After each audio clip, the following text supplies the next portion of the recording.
talk about all sorts of things, but I also want to make sure that we have time to discuss healthcare savings. So that's insurance, pharmacies, all the things, the gamuts of everything healthcare. And the reason for that is today is November 1st. And so all of the healthcare marketplaces and options have opened. In other words, if you want to make changes to what your current insurance is, today is the start of that window. And you have until December 15th to make those changes. So it's a great time to hit this before we get so focused on Black Friday and all those other things. Let's just talk healthcare. So that's what my goal was tonight. But I know there are always questions that are on and off topic, and those are 100% okay. So if you have any questions, leave them in the comments. And between my husband or myself, hopefully one of us is going to catch them and I will get you an answer. And again, I am okay with those not being healthcare related. So if you're looking for a deal on something or have a question with how things work at a particular store, that's fine. Ask away. This is your chance to ask any questions. And sometimes get a faster response, because I know I'm a little slow sometimes on messages and email, especially lately. I spent the weekend in the woods with no internet. So if you haven't heard from me yet, I'm going to just use that as an excuse for right now, because I literally couldn't answer you.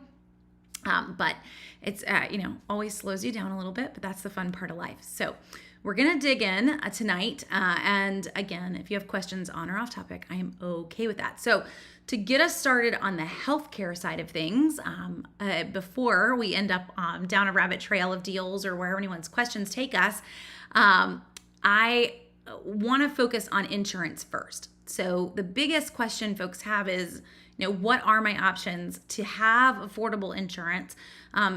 First off, to hit the really hard one.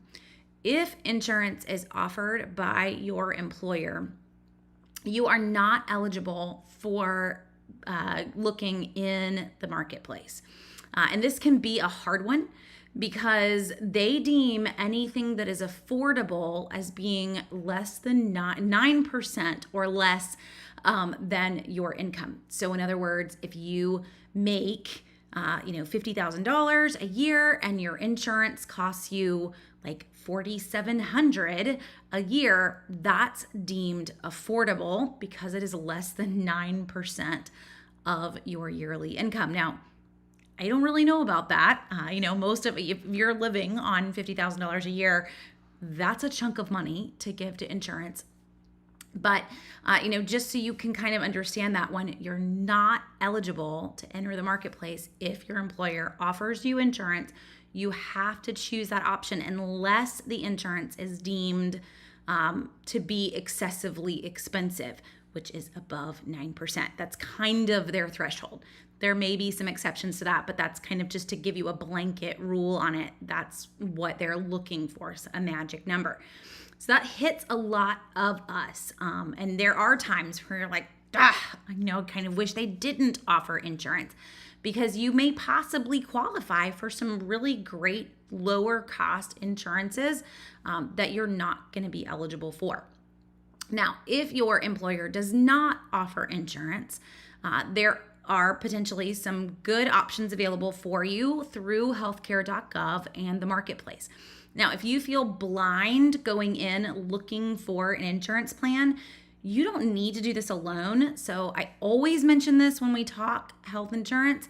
You can actually go through a health insurance broker. They're individual brokers. They're not like I work for Blue Cross. Those do exist too. These are individual brokers. You can actually go directly through them, and they can even get you hooked into a marketplace plan. So they may end up getting you in a private plan. They may end up getting you into a marketplace plan, which is technically a private plan, but we're not going to go into, the nitpickiness of that. But you know what I mean. So if I go to an insurance individual broker, then they can help me figure out what plan I qualify for and get the best benefits, and kind of decode the Greek for you, because for a lot of folks, that is what insurance looks like. I mean, it's just very, very foreign to try to compare apples and apples and make some decisions. It's not really that simple. So this is where, going through that broker could be a huge benefit for you, because you at least, maybe you don't understand all the lingo. They're going to be able to say, you know what, this is really a better plan, or this is a better use of your money in the long term. So I would encourage you to look into that. We've used one here in Columbia for a long time. Even if you're not in Columbia, South Carolina, I'd be glad to share the name of the guy that we've used for a while. But you'll find insurance brokers all over the country. There's also some online. So this is really what like e-health insurance does, and various health insurance websites that will search across lots of providers. That's what they're doing. They're just insurance brokers, and you don't pay them. They end up getting paid a small commission rate on the insurance that you choose, but they are independent. So in the end, a good one is going to help you really sort through and find exactly where you need to be. So I want to talk a little bit about what these things mean, because I know for some folks it really is Greek. So in terms of insurances, you could be looking at something like this. That's funny. It's giving you, I am playing with a new version here. Let me see if I can play with this a little bit and give you what you're wanting. I don't know. You're getting my iPhone over in the corner and not me. Oh goodness. I knew we would have some kind of technicalities here in playing with things. I don't even know that I can play with it. Well, we're just going to look at it, and you're going to look at my iPhone for a second. So in terms of this, here, I can make the iPhone even go away. There we go. No iPhone in the corner. So this is an example of a benefit summary, and you're left with, what does deductible mean? What does out of pocket mean? All of this. So what I want you to be able to compare when you are looking at something like this is to kind of get an idea of what am I going to end up paying if I get injured? So that's the big thing. So over here, when you're looking at these little things and you see this, my deductible is $1,000, and that sounds great. This is really the number that you need to be concerned with. What is my max out of pocket? Because I'm going to owe $1,000 before it starts to pay for something. After I pay that, it's going to pay at 80%. But what am I going to owe completely out of pocket if I got very, very injured? And that's the magic number that you need to be comparing when you are looking at what program you're going to choose. Because you may realize that it's not that different from an actual high deductible plan. So this plan that I'm showing you is a $1,000 deductible. This is just a sample benefits plan. That sounds great with a $4,000 out of pocket max. But we could compare that to this plan, which is a high deductible plan. So $3,000 high deductible, you have to pay that before it applies anything. So it's not going to pay anything. But once you pay this, it's going to pay everything. So once the deductible is met, it's going to pay 100%. Now, there are some things that may end up falling into that. So you end up with this, that out-of-pocket max, it's still the same. So what I want to get across here is when we compare those out-of-pocket maxes and we realize, wait a second, that's the same number. If you don't have a lot of health issues and you're probably not going to end up meeting that deductible, then that high deductible plan is actually the best plan for you. So you do need to look at it and say, how much am I going to use of this plan? Am I in the hospital a lot, or do I see the doctor a lot? And if that's the case, maybe you go with the deductible plan, but that max out of pocket is the same. And why I want to emphasize this is the fact that the high deductible plan gives you the ability to get an HSA plan along with it. So I can go and I can get an HSA plan there's a lot of different HSA providers. One that we use is Health Equity. So healthequity.com is their website. This allows you to actually invest your HSA, but what this plan is a tax deduction. So I'm always recommending this one. This is where I feel like everyone should be if you're okay in a high deductible plan. If you're not going to end up hopefully meeting that huge deductible, or if you realize like on those 2 sample benefits that out of pocket was the same, then go with that high deductible plan, because this is a huge tax write-off. Now, where this is coming, just so you kind of understand that, is an HSA plan is coming off the top. So let's say, again, like pretend numbers, let's say you make $70,000 a year. We're going up in, you got a raise over the last example.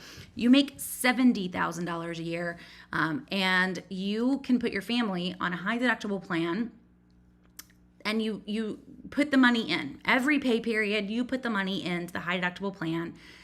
You can put in next year up to $7,300 a year into that high deductible plan. And maybe you can't fully fund it, but you could. That $7,300, it's like the government's gonna look and think, you know what? They only made $63,000. So it just comes right off the top of your gross income of what you brought in. So this is your adjusted gross income includes taking this number out. So it's big. It's really big when it comes down to how it's going to save you on your taxes. So just so you're kind of seeing that. Right.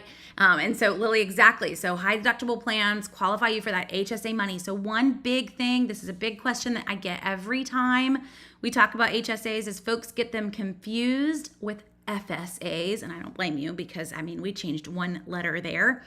But an HSA is a pot of money that you're putting money into, but you do not have to use it at the end of the year. A flexible spending account, which is health related as well, whatever you put in that FSA, you must use by the end of the year. An HSA, you do not have to use at the end of the year.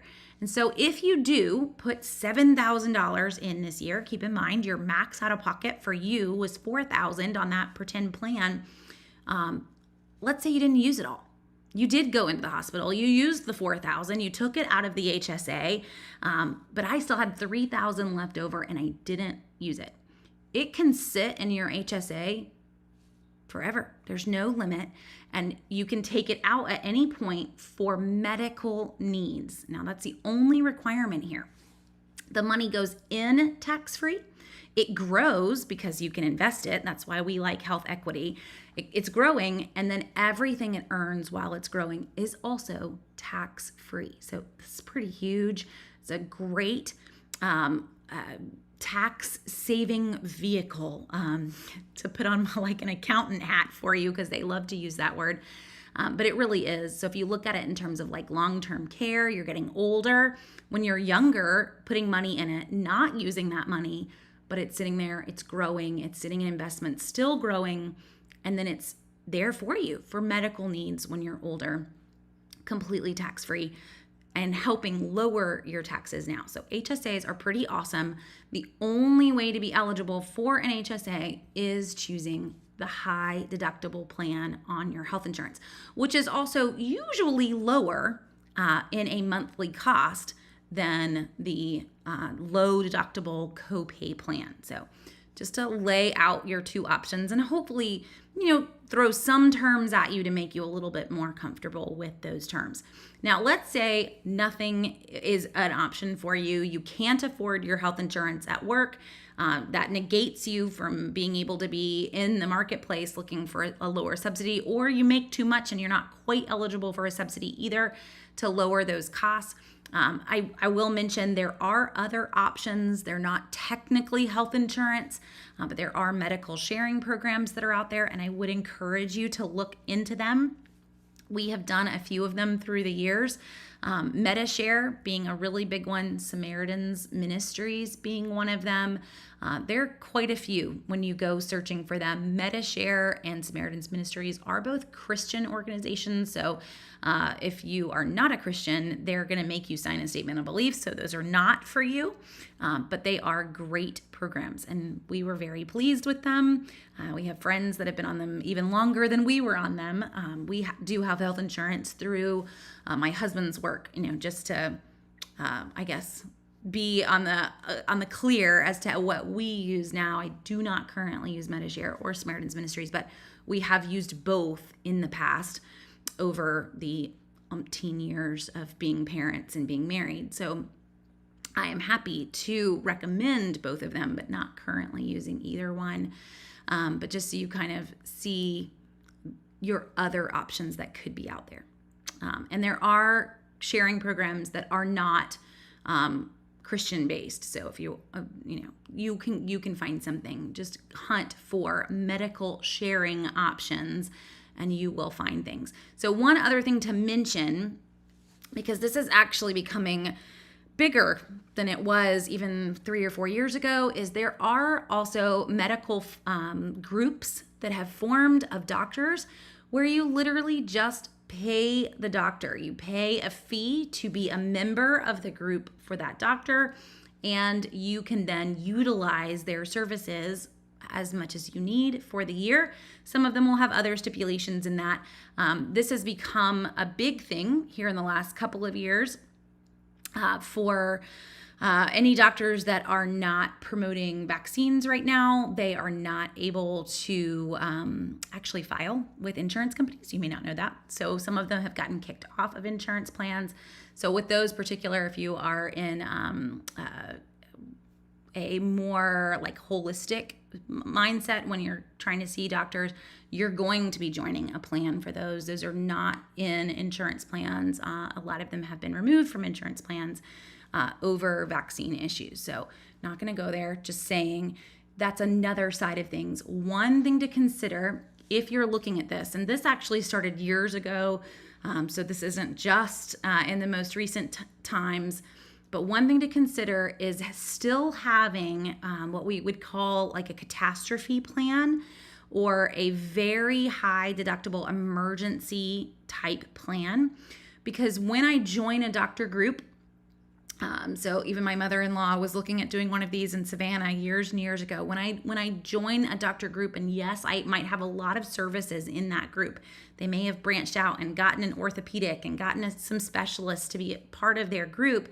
That's great, but they haven't gotten the hospital to be part of their group. And so if something were to happen, you still want some sort of insurance, big catastrophe plan, umbrella plan, something like that, and they do exist, that you are still part of. I know it's great to say you're super healthy, but the minute that you need it and you end up with a hospital bill that is $50,000, $60,000, that's going to put you in a really tight spot that you were not expecting, obviously, because you didn't get the catastrophe and the big plan that's out there. So don't just join the doctor group and feel like you're good.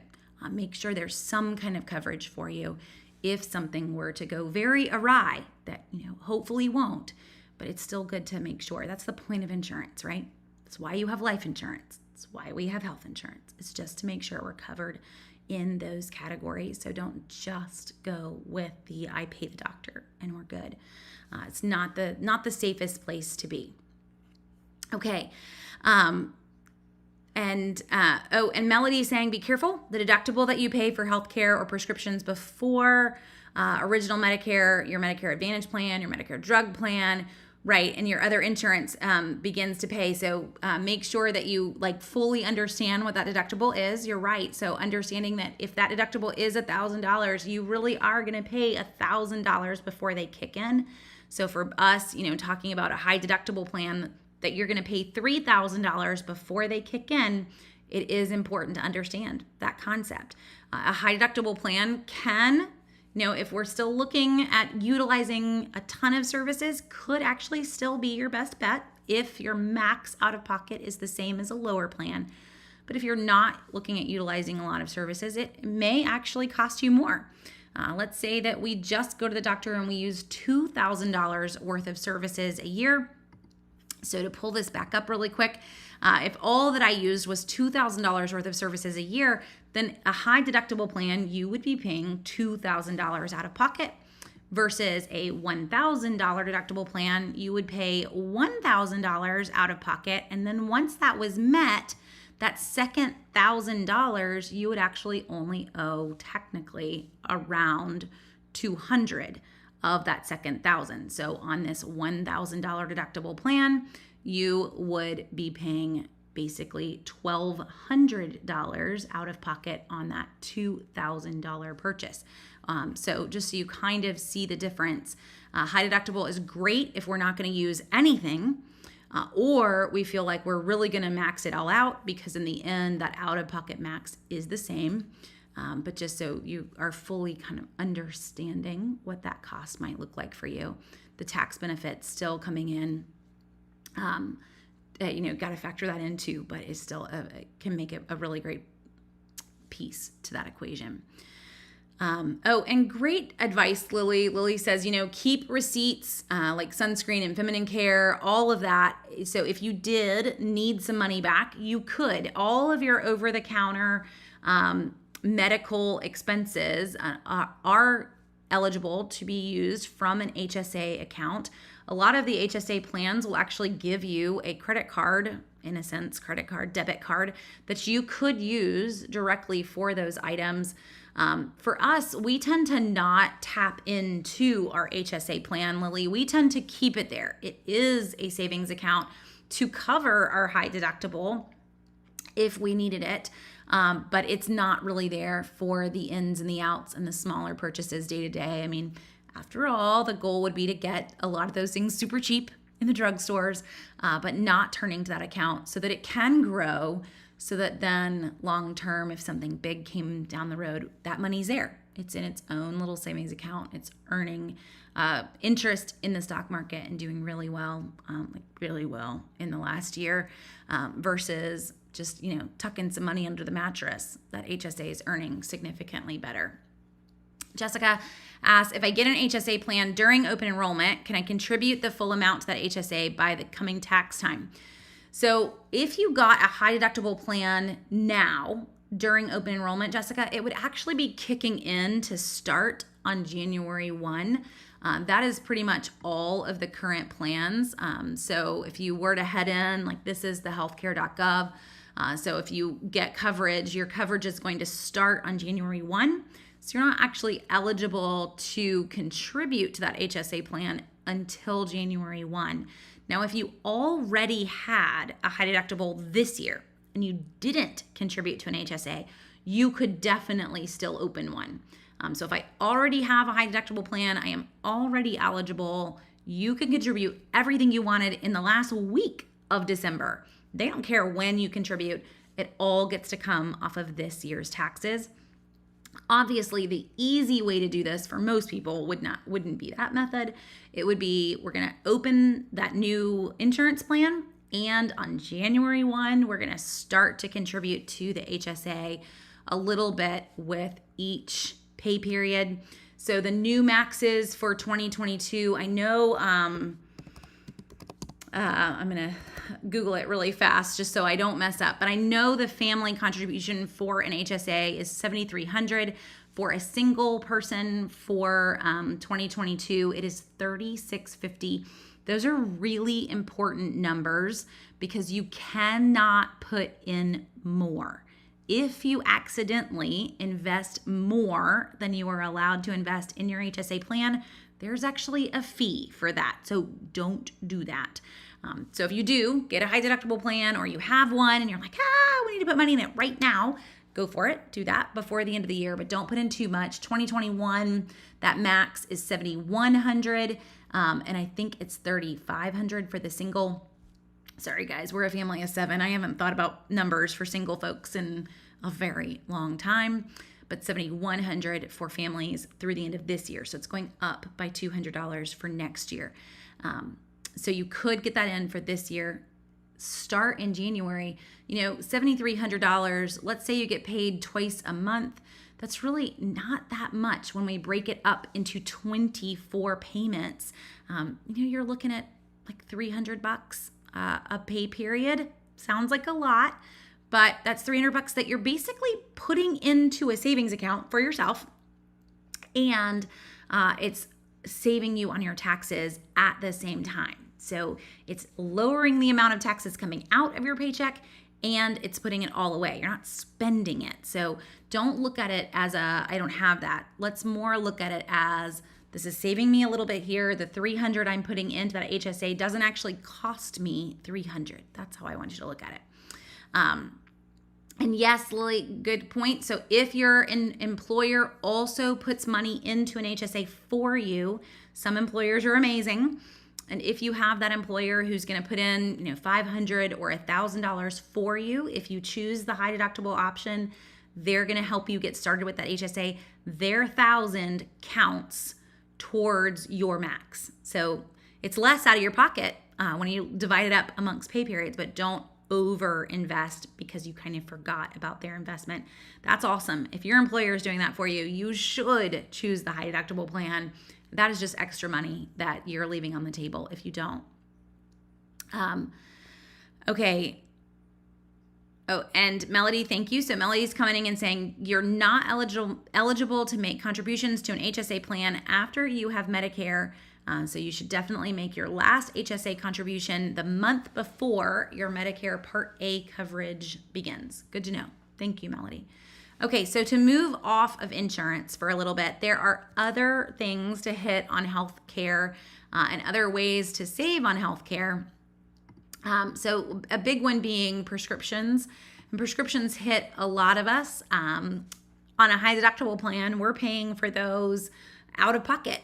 For a while, sometimes you'll have a prescription copay plan with a high deductible, but it's not often gonna happen. So you do need to get a little creative. And the first thing, hands down, with saving on prescriptions is that you need to tell your physician when they go to prescribe you something, hey, I have a high deductible plan, so I am gonna pay top dollar for whatever you prescribe.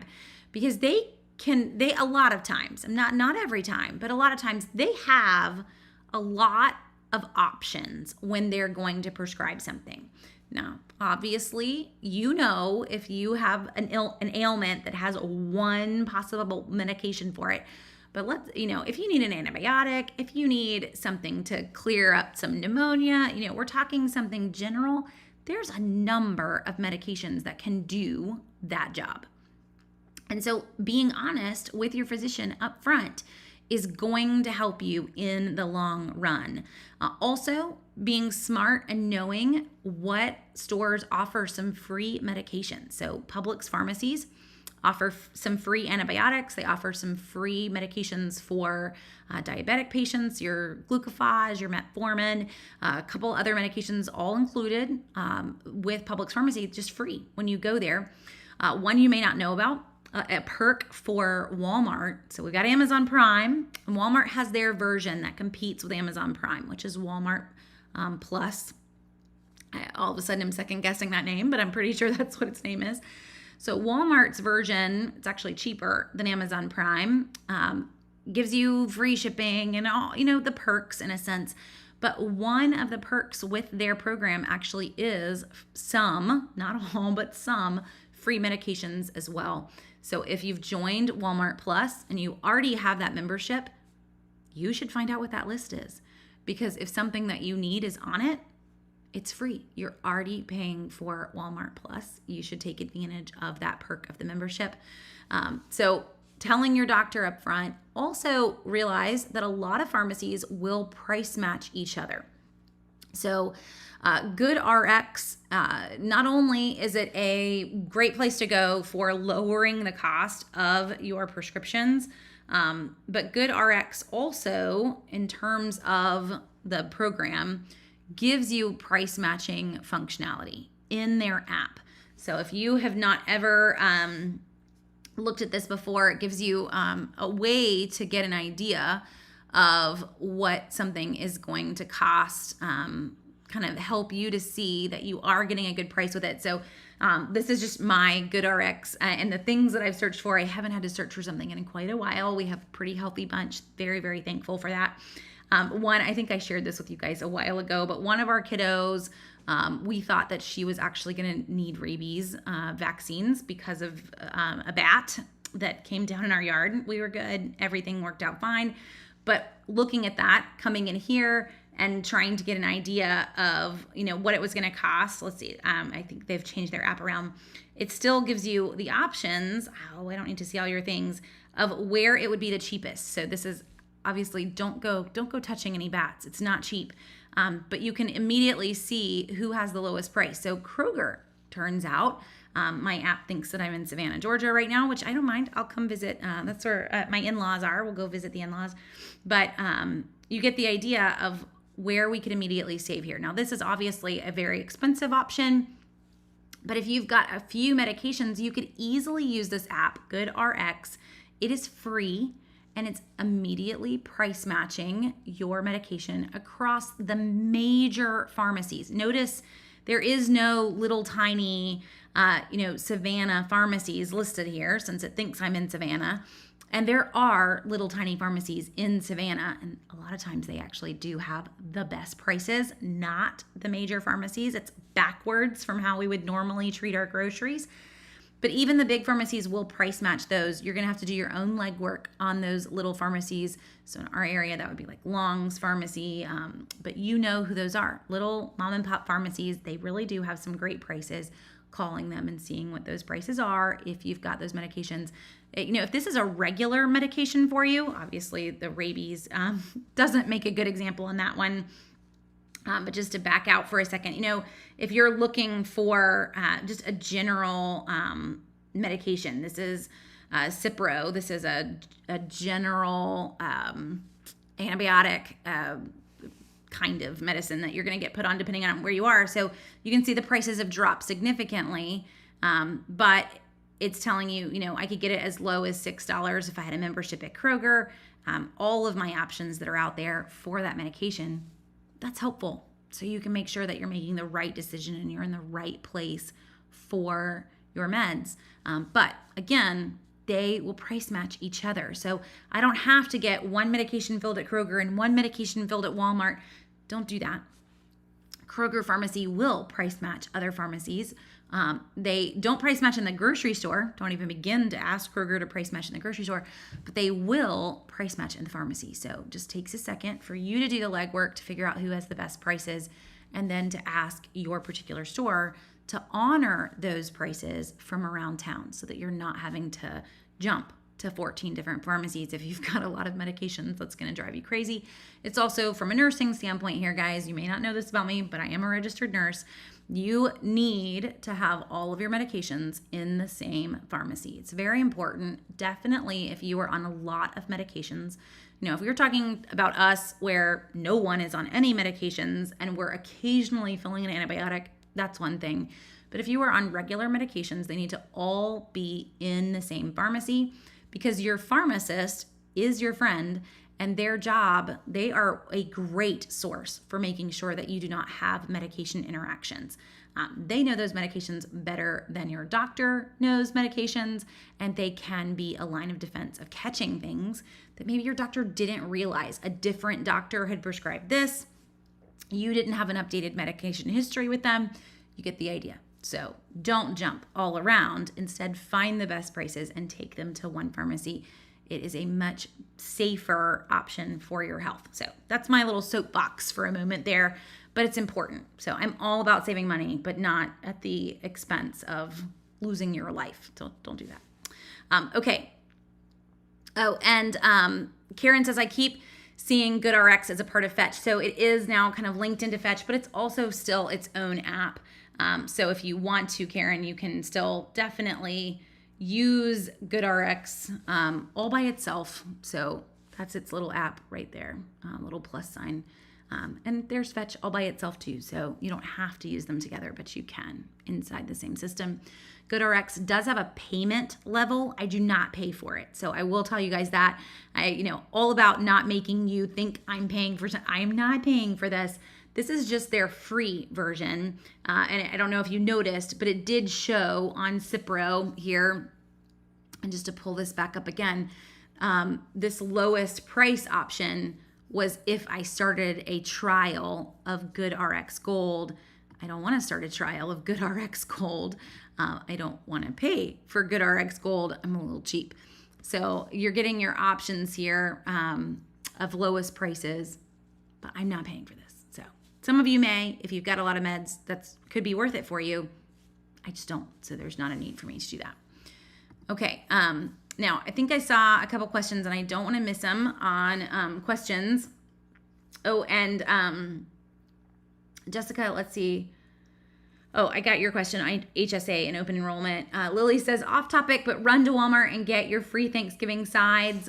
Yes. So is that, you're talking the Ibotta offers, I'm guessing, and all the free Thanksgivings that have now come in on Ibotta. So just to show you what Lily is talking about here, every Thanksgiving, Ibotta gives us all sorts of freebies. They're Walmart only, and they have been activated. So you want to head in and get every single one of these. They're all a limit of one. So grab any of them that you want. You can do this through Walmart in-store and Walmart pickup. So if you want to just use it online, all you've got to do is load them all, then go to the store and buy each of them. You're going to get all of that money back in your Ibotta account. So thank you, Lily, for the reminder for everyone to take full advantage of all of those freebies. It's pretty much a whole Thanksgiving meal. It's not just your sides, but your turkey is thrown in there too. So entire Thanksgiving meal. These usually go quickly. It looks like already this guy already says, 5 days left. They don't always last forever. So that's the Coca-Cola, has the time up on it. The Bird's Eye, which is any frozen vegetable, already says 3 days left. So you want to jump in there and grab these while you can. Okay. And Diana says she already bought them all except the cranberry sauce. I hear you, Diana. We make homemade cranberry sauce. We're a little bit partial to not canned, but you can always donate it. So you could grab it and stick it in a bin and send it to the food bank. It was still free for you if you wanted to, or for anybody. Maybe you don't like Jiffy corn mix, which is a sad world to not like. You could still donate those items too. You're getting them completely free. Okay. To move on, we've hit a lot of things here already, and hopefully this helps some folks if you're in, just a tight spot with medical expenses. Remember, I say remember, but I do want you to realize if you think that some of these medical expenses are tax write-offs, a few years back, that significantly changed. So in terms of being able to write off medical expenses on your taxes, it has to be over a very large percentage of your adjusted gross income, which for most of us, we would never hit. Even your max out of pocket for most families is probably not above that level that they're needing. So you can hold on to your receipts. If you do hit your max out of pocket, there's a potential. I don't know how much you make. There is a potential that it could be above the percentage. I think it's 7.5% of your adjusted gross income. One thing that you can also add into that, if you are hitting that, is mileage. And as Lily mentioned, all of those little tiny purchases that do count as health-related purchases could help you to get there too. So if you're close to that 7.5%, but you're not fully there, maybe holding on to all those receipts is a great idea for you, because then you could write off that medical expense on your taxes too. Okay. In terms of doctor's visits, I do want to touch on one thing. This is where we save a ton, and that is going with telehealth now that is out everywhere. It kind of was, an under the table is almost how it felt before COVID. But during COVID, this is where everybody went. So this is not just like a secret that's hidden in the corner of the internet world. I feel like almost every major doctor went to telehealth last year. I do not recommend this for specialists. I am glad to see that they did not do that long term.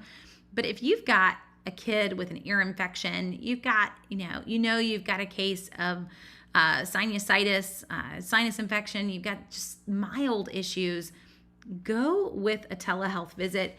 You're going to find a lot of options that start at like $20. For us to do a copay to see a doctor in town, even if we had a copay, it might be $30. We don't have a copay. We're going to pay out of pocket till we reach our deductible. It's going to be way more than the $20 that we would pay for a telemed visit. So just look into it. And it's possible that your insurance offers those visits as well. So with us, we are on some kind of form of Blue Cross Blue Shield. It's not direct Blue Cross Blue Shield. I don't know what it is, but they have their own telehealth system that actually does connect into your health insurance and counts towards your deductible at that point. Even when you're paying the little $20 and $25 to see the doctor, great. You should be using that service if it's a decent price. It's not always a decent price, so it doesn't hurt to shop around and make sure you're, getting a decent price.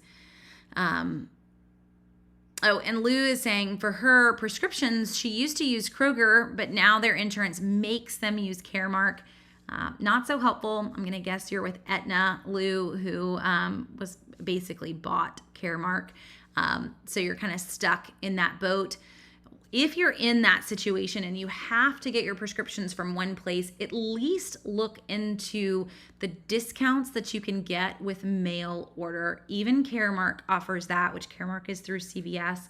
So going with that 3-month supply through mail order is usually a significant savings over getting them filled month by month by month. So that's one discount, but it can be a significant discount when you're looking at it in the sense of I pay one price for 3 months versus paying a little bit more for each individual month and then timesing that by 12. So at least look into that, even if you're stuck in one particular service, Lou, and hopefully you're already doing that. But if not, hopefully that's going to save a little bit of money too. And Carrie is chiming in and saying too, if you have a Kroger nearby, look up medicines on the Kroger prescription savings site. She paid the $36 a year for the membership, and it's super cheaper for medications than anywhere else. I 100% agree, Carrie. So Kroger has their program. Walgreens also has a membership program, so you can compare the two if you're interested. A lot of the medications are the same, but you can compare the price for your family. You can compare what that medication is going to come down to. They do have a full list on both of their sites. You can see what that's going to cost and then decide if the membership is worth it for you versus paying out of pocket like we would on our high deductible plan, or if you had no prescription coverage.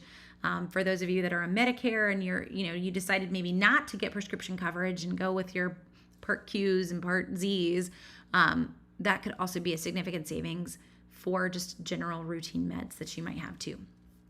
Okay.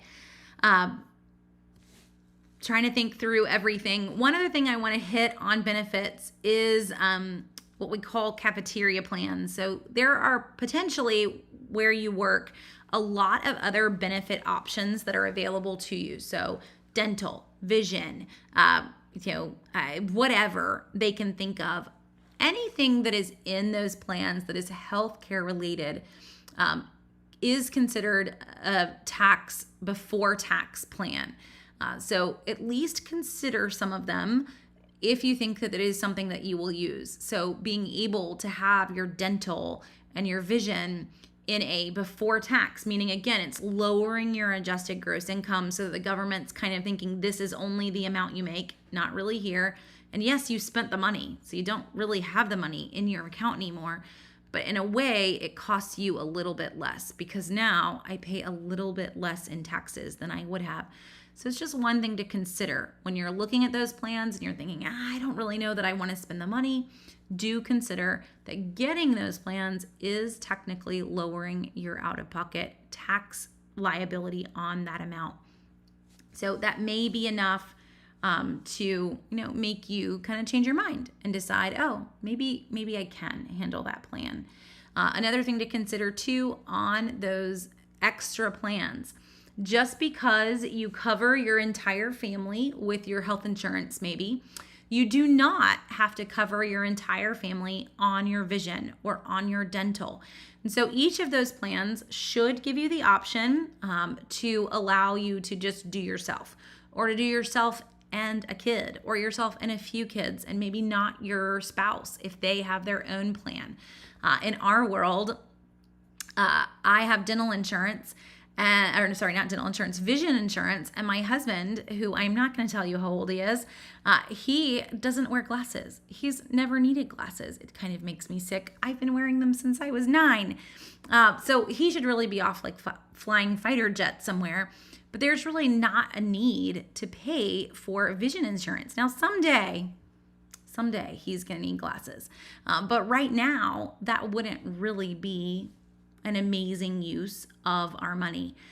So just to, think through all of your extra programs that are out there, and is everybody going to utilize all of these services? Maybe not. One other thing to consider in terms of children is that children and vision, it is part of their primary care insurance package. So vision care for your children is actually covered by your health plan, not needed to have a secondary vision plan for them. That's just a general vision check. Now, if they had a larger vision problem, you would want some vision insurance potentially for them. But if all you're wanting is just to get their eyes checked once a year, that is actually covered by your health plan. So just to throw that one at you too, could be an extra little savings. And every little bit that's not coming out of your monthly paycheck does add up and helps a little bit too. Okay, to keep us going, in terms of all of this, we're talking health insurance and saving on health needs. I do want you to realize you've got until December 15th. So I know today is day 1. You have a while to ponder this. If you've never done healthcare.gov or looked in the marketplace for your potential savings through getting a subsidy or seeing what's available, I would encourage you to at least look at it. And this is even for folks that are, pre-retirement, older folks, you are living on one income, you are still going to be eligible in here until you're on Medicare for a number of plan options. And you may be surprised that you do actually qualify for some discounts. So whatever those discounts are that you end up qualifying for, when it first spits out the number, it's going to tell you this is how much you would pay for a silver plan. I would just ignore that number because you don't have to choose a silver plan. You can go in and choose a bronze plan, which is cheaper, but you still have the same amount of money to spend on that bronze plan. So don't just immediately look at the number that it spits out and think, yep, still can't afford insurance. Just say, okay, great, and click off that screen, and then have it populate your available plans, and look then at what that out-of-pocket would be for the bronze plan. So bronze plans have a higher deductible, a little bit higher of an out-of-pocket max, but their monthly cost is usually significantly lower than a silver plan. So you still have the same amount of money to spend that they're giving you off of those plans, but it goes a little further with those bronze plans. So just to, throw that one out at you, some things that can help to reduce your adjusted gross income. This is all based on your adjusted gross income. Putting money in that HSA plan reduces your adjusted gross income, which makes you potentially eligible for a larger subsidy. And having your children on the plan, putting money in an IRA or 401k, putting money in your retirement reduces your adjusted gross income and thereby can make you eligible for cheaper health insurance. It's like a win-win there. They're encouraging you to put money in your retirement accounts, and thereby you're going to get lower health insurance to do that. Yes, you should be doing that. So just take those ideas and play with your numbers a little bit. Now, if you've never fully played with your numbers, guys, this is also kind of a tax one. But I encourage you can just Google this one, but you want to go to the IRS tax withholding calculator and play with your numbers here and get an idea with the withholding tax estimator of what you could do. So it's going to ask you general questions. This is very simple. Get your most recent pay stub out so that you know what your withholding is. Yes, we don't, let's see, do you or your spouse have a job or pension that regularly? Yes, we have a job. And so it keeps going. None of these things qualify for us. I plan to claim dependents. And so you just keep asking. It'll ask you what your job was. It'll ask you how much has already been withheld. That's why you want your most recent pay stub. But you could also just act like this is January 1st and we could plug in numbers for next year. Nothing's been withheld. This is how much we're going to earn. And it will spit out what it says your adjusted gross income is so that you have an idea to plug in here. It's letting you play with some numbers. And the more you play, you may find the more you're eligible for. Now, if you say that you're going to put money into a 401k or an IRA and you play with your numbers that way, you have to do it. Because if you end up earning too much, then you owe it back at the end of the year. So you can't say you're going to put money in the 401k and then never do it. That is a very bad tax decision, and you will cry at the end of next year. So do not do that, but it can be a way to significantly lower your adjusted gross income, which thereby makes you eligible for lower health insurance through the marketplace. So lots of options there that maybe you didn't know of, and hopefully that will help a little bit. And Mary, great advice here too. If you've got a name brand prescription medication, look directly through that medications provider on their website to see if they have a savings program.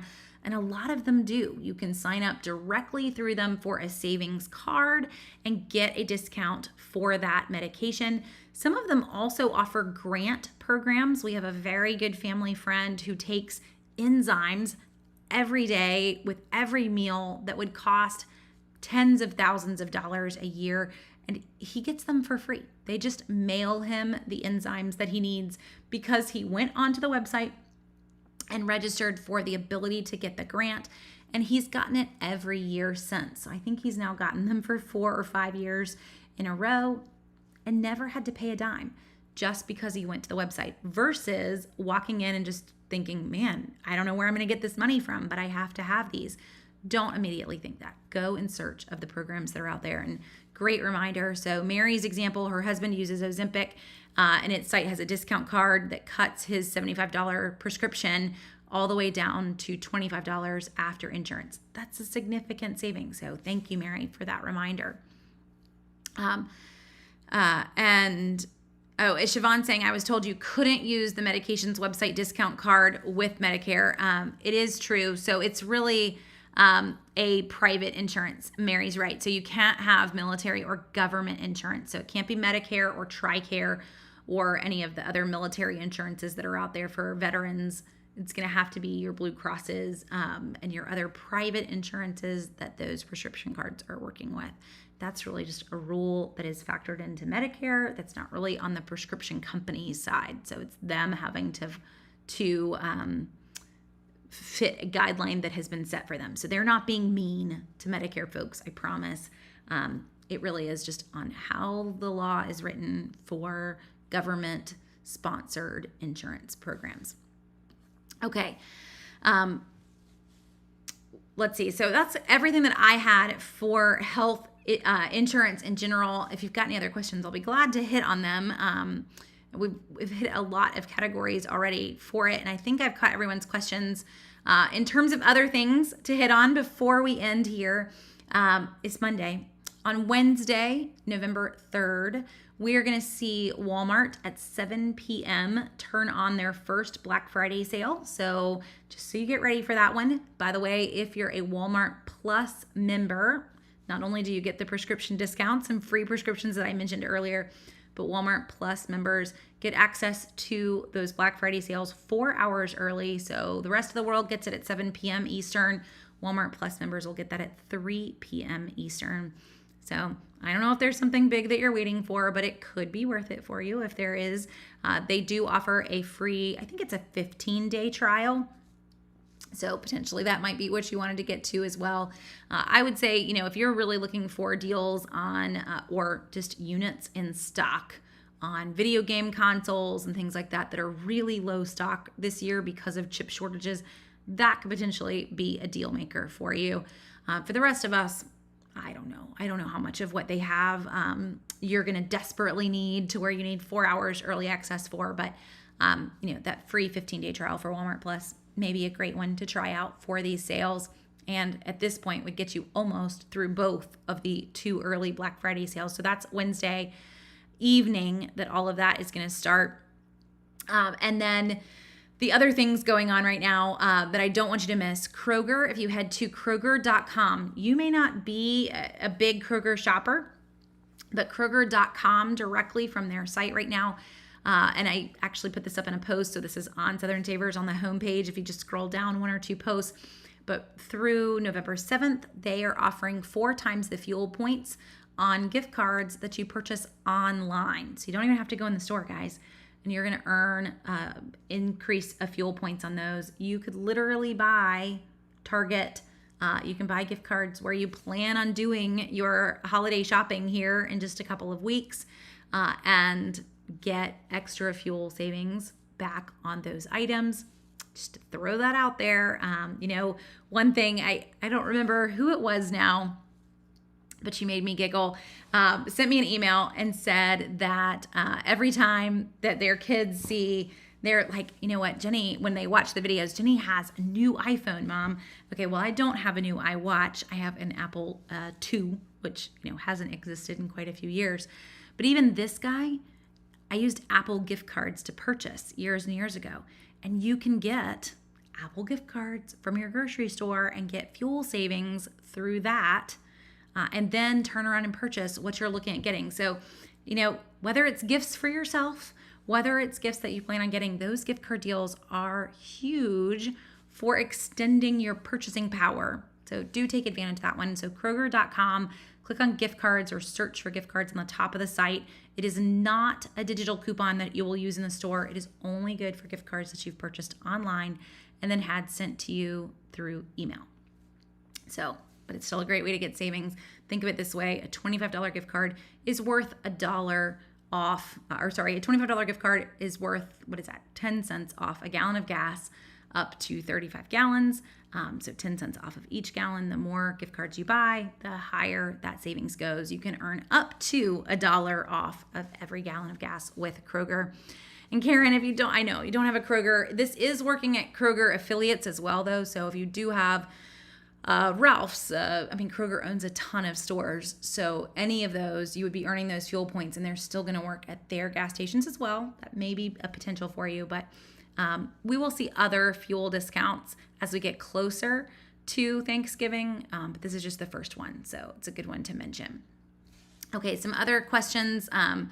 Off topic, what is the importance of completing a FAFSA? Oh, Lynn. So if you want any financial aid, even if you're not going to get federal aid, you're not going to qualify for federal aid, you still need to do that FAFSA. I always say it wrong. Or you are potentially going to be giving up on scholarships that even the college is offering. So that is it's just the entry gateway to being able to get scholarships. You do need to do that. And that form opened on October 1st. So you do want to go ahead and you do want to fill that out.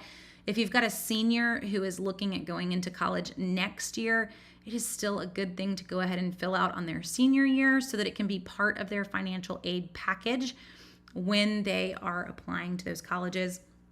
It's also going to be factored in for if those colleges have any really high level scholarships where it's an invite only. So some of the schools that our kiddos are looking at, that means that they get invited to these scholarship weekends, which is like interview level scholarships. You're still going to have to fill out a FAFSA to be able to be at that weekend.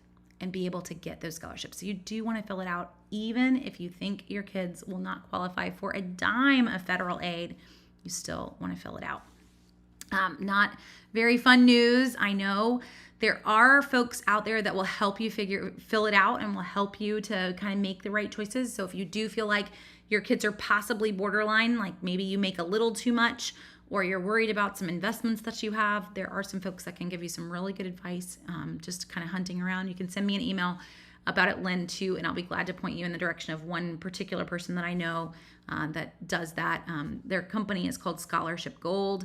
And they help kids get more scholarships, but they are also experts on filling out that form.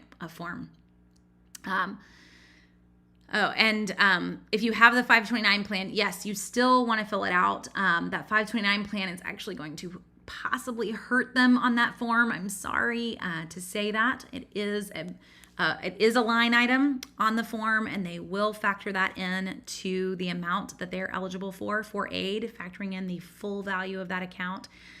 So just so you know that it can potentially actually hurt their ability for scholarships.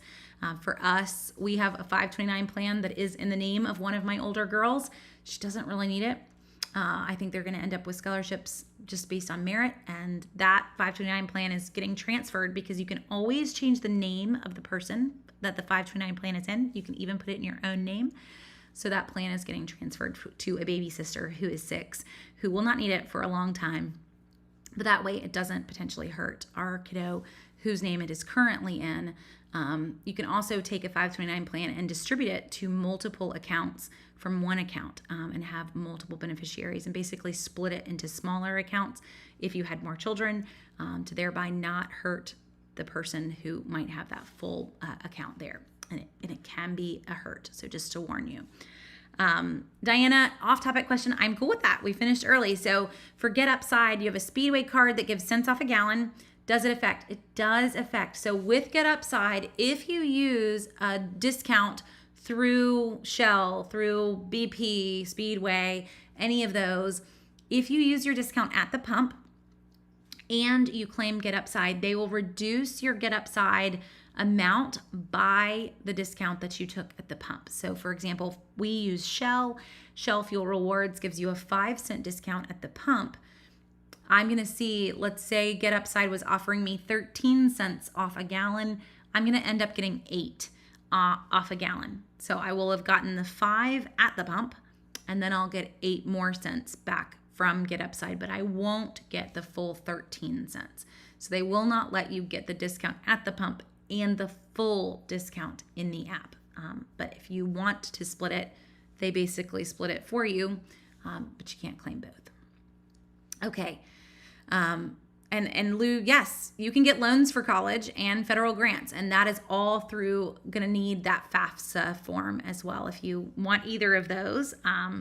My goal is to send kiddos to college without loans. If they want to get some grants that don't have to be paid back, that's okay. But our goal is to do that without loans if possible. So hopefully they can manage it. We'll see how that all plays out, but you do still have to fill out that form no matter what for college bound folks. Okay, well, we're there on time. We're going to go ahead and call it. Next Monday night, we're going to be kind of starting to get into the peak of deals. So we're going to talk deals. We're going to talk Thanksgiving dinner and the deals around the meal items that we're finding. Lily helped us to get one deal. Thanks for reminding me on the Ibotta offers that are running right now. I will be back on tomorrow at 2 for all of the drugstore deals. So make sure you catch that one live or after the fact. It's always saved. You can always watch it later if you're at work or you're busy at 2 o'clock in the afternoon. But do try to catch that one. One of them being a completely unadvertised deal for completely free nail polish in CVS. So if you've got a paparazzi, if your CVS still has paparazzi nail polish around this week, it's just absolutely free. You won't pay a dime after rewards. So we're going to talk that and a lot of other deals that are running in the drugstores tomorrow at 2 o'clock. So hopefully you can join me for that one live, and I will talk to you again soon. If not, I will catch you next Monday night at the same time, 8:30, and we will talk holiday deals and Thanksgiving. Also, just to point out, if you are in the North Carolina area, next Tuesday night at 6 p.m., I am doing a live in-person workshop in Columbus, which is kind of right on the North Carolina, South Carolina border, just north of Spartanburg, South Carolina, just south of Henderson, North Carolina, Hendersonville, North Carolina, at a little tiny library, but I will be there at 6 p.m. next Tuesday night. I haven't had an in-person workshop in, a very long time. So kind of excited about that one next Tuesday night as well. And it's free at that library. I shared it as an event on our Facebook page, so you can find out more information if you happen to be in the area and you want to be there in person. I mean, it's just kind of cool. So I'll be glad to see you guys and get to know somebody in person. So I hope you guys have a great rest of your night, and I will talk to you again soon.